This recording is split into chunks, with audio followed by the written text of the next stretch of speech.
There's a lot of different ways to start building a backpack. For me, it always starts with paper.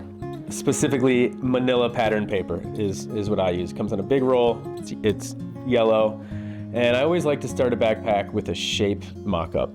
So I roll out the paper and get out some rulers and some pencils and erasers and scissors and things like that. And then I start drawing and cutting. At this point, I already know generally what I want from the bag, but this exercise of building the paper mock-up is the challenge of taking all the individual components and putting them together in a way that works and functions cohesively.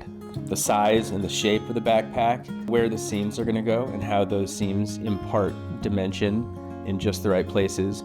I got to figure out how the back panel transitions into the sides and transitions into the top, where the pockets and where the zippers go, where I want curves and where I want it to be flat. So I typically use a white chalk pencil to mark out the pattern pieces onto the fabric, and then I cut out the individual fabric panels by hand, just using sharp scissors. Now it's time to start sewing. Sitting behind the sewing machine is my favorite part of this whole operation.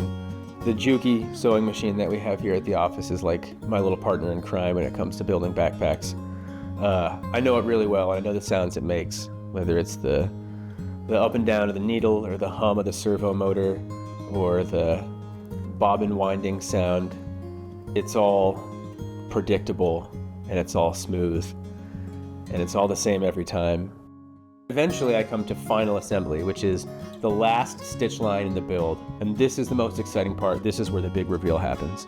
There's always little executional choices that need refinement, or little bits where the shape is off and it needs tweaking, but it's all part of the process, and these little tweaks and refinements over the course of many builds ultimately lead us to the best product that we can bring to market.